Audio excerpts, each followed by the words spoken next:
Bonjour à tous et bienvenue sur la chaîne. C'est la fin de la semaine. Je vais essayer de faire une vidéo relativement courte. On est en pleine volatilité. Je vais vous faire rapidement, on va revoir ce qui s'est passé pendant cette semaine. Je pense que c'est vraiment très intéressant. Ensuite, on verra là où on est actuellement, ce que ça signifie pour moi et comment je pense l'aborder sur le court terme, c'est-à-dire d'ici éventuellement la fin du week-end. En attendant, donc on est ici, on va venir sur du... On va d'abord commencer simplement par le global. Ce qu'il faut vraiment voir qui est très très intéressant ici, on avait un range avant, d'accord, qui était là, dans cette zone-là, vous voyez. Et dans ce range, pour moi, il y a un niveau très important, c'est ce niveau-là, les 106 000. Ces 106 000 ont été résistance, résistance, résistance, résistance. Ok, un petit peu résistance ici, on franchit un peu, support, support, support, support, regardez, on ne clôture pas les bougies en dessous. Et ici, on était venu casser pour la première fois ce support, après avoir fait une structure assez moche de type top à l'intérieur. Ce qu'on a eu sur les derniers jours, on a eu le retest de cette zone en résistance. Et ça, typiquement, techniquement, tout comme quand vous avez une cassure haussière, vous voulez voir le retest en support pour la continuation, hein, retest en support, continuation. Lorsque vous avez une cassure vers le bas, pour qu'il y ait une continuation, cassure vers le bas, retest en support, et là, continuation. Donc vraiment, pour moi, actuellement, c'est ce qu'il faut avoir en tête, c'est très simple. On a fait de la cassure, le retest pour l'instant. Je suis bear parce que la probabilité est à la rotation sur la structure précédente. Et cette structure précédente, qu'est-ce qu'elle était? Ben, pour moi, on peut en voir deux. On peut voir à minima ça. Ok.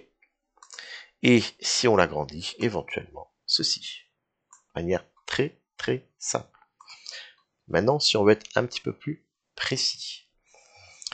Lorsque on réintègre un range, les niveaux de volume du range précédent agissent généralement sur le marché. Donc, qu'est-ce qu'on avait comme niveau? Voilà comment je fais. Pour positionner son volume profile, le range est allé jusqu'ici, je vais revenir la première fois on est venu, je prends là.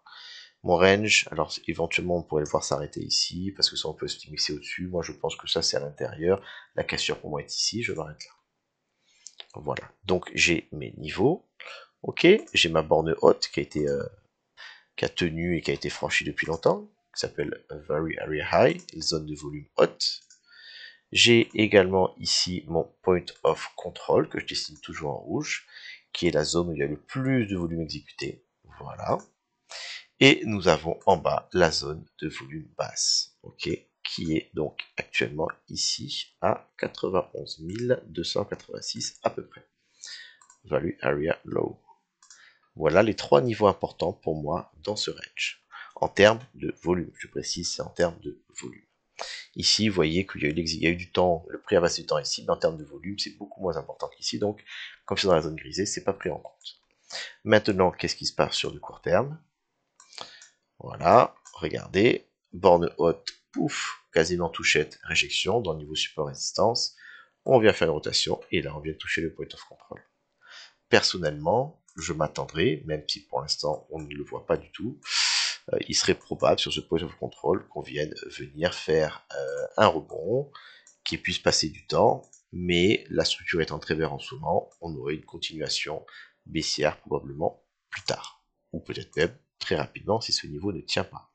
Si ce niveau ne tient pas, ce sera encore plus vert sur le mouvement actuel, qui également, je suis sûr qu'on va avoir quelque chose qui est également encouragé par une baisse actuelle sur le S&P, sur la bourse en général, qui est en train de nous faire des trucs qui ressemblent méchamment à du top, pas joli du tout.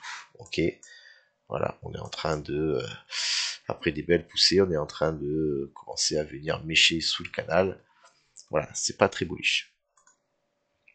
Donc voilà où on est actuellement. Personnellement ici, je viens de prendre un long, puisque c'est un niveau que j'attendais. On est venu faire un point technique qui est de prendre les liquidités qui existaient d'ici, qui n'avaient pas été reprises. On a vu ces liquidités. Plus ici, on avait le double bottom qui était là, plus cette mèche-là, c'était moche, c'est pris. Donc voilà, j'ai plusieurs confluences pour moi, un long que j'ai pas envie de garder un mois, je pense que ça va pas tenir longtemps, mais pour l'instant ça m'intéresse. Si on perd ce point of control, ok, où est-ce qu'on pourra aller? On va prendre le FIBO, On va également commencer à regarder du bottom jusqu'au top. Et on voit que ici on a le 0,66 que j'aime bien, qui est très très bien aligné avec la zone basse. Donc pour moi, ici, on pourrait avoir un support sur cette zone. Regardez également, c'est un niveau support résistance, puisque si je masque mon volume profile, vous voyez ici, support, support, support, support, support, support, support, support, perdu, résistance, résistance. On reste dessous et on revient récupérer un support. Et on n'a pas retesté ça en support depuis longtemps. Donc ça ferait du sens, si on vient vraiment sur les 91 000, d'avoir au moins un rebond partiel, mais en tout cas un rebond intéressant.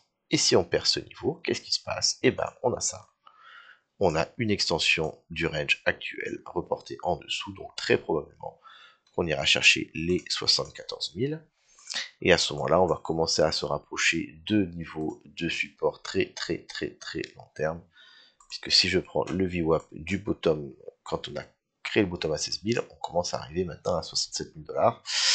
Donc personnellement, voilà, ici, là, je pense qu'il faut, je pense que moi personnellement, je fais ce que vous voulez, je commence à acheter pour du long terme accumulation. Voilà, en dessous de ce niveau, vraiment, on rentre pour moi dans du vraiment, on commence à rentrer dans du intéressant. On a un ATH qui sera à 88%, on a un x2, voilà, on commence à avoir des trucs qui sont intéressants. Est-ce que ça veut dire que j'ai tout de suite, généralement un bottom, c'est pas quelque chose qui fait ça prend du temps, on peut avoir un peu en dessous, il fait passer plein de choses, mais mon point de vue du marché sera complètement différent ici, de là. Là, je suis pas en train d'accumuler, je suis pas en train d'acheter, ça ne m'intéresse pas, mais je divague, puisqu'on est sorti de la vidéo court terme, on est à 6 minutes, je pense que les choses sont assez simples, je vais vous faire maintenant le petit dessin pour ceux qui veulent, et je ferai le petit résumé qui est là. Donc nous sommes ici sur le point of control. Personnellement, même si là pour l'instant c'est assez moche, je verrais bien ici un rebond partiel sur cette zone qui pourrait nous emmener, pourquoi pas, sur le week-end. On a différents niveaux support-résistance qui existent, qui pourraient nous emmener sur une réjection. Hein, regardez, on a ce genre de choses qui commencent à apparaître. Pardon. Ici, on a un canal descendant, vous voyez, donc on pourrait très bien avoir un rebond ici, une réjection. Si on vient perdre ce niveau-là, à ce moment-là, je m'attendrai à ce qu'on vienne chercher cette zone. Ok? Le scénario bullish, eh ben, il faut faire de la structure, donc on vient ici, on prend le top, on rebondit, on prend le top, on rebondit. On vient surtout enfin tenir cette zone en support, et à partir de là, on s'ouvre les portes du range précédent. Probabilité faible, probabilité beaucoup plus élevée. Ok? N'oubliez pas que le week-end commence dans 24 heures. Qui dit week-end dit fermeture du CME, dit peu de volume. Donc probablement qu'après un rebond ici, on pourrait avoir une zone un petit peu plate autour du CME. Et lundi, quand on est sur un niveau aussi important, généralement, on a de la volatilité parce que le marché va profiter de la reprise pour venir squeezer dans un sens ou dans l'autre. Mais ça, ce sera la surprise début de semaine prochaine.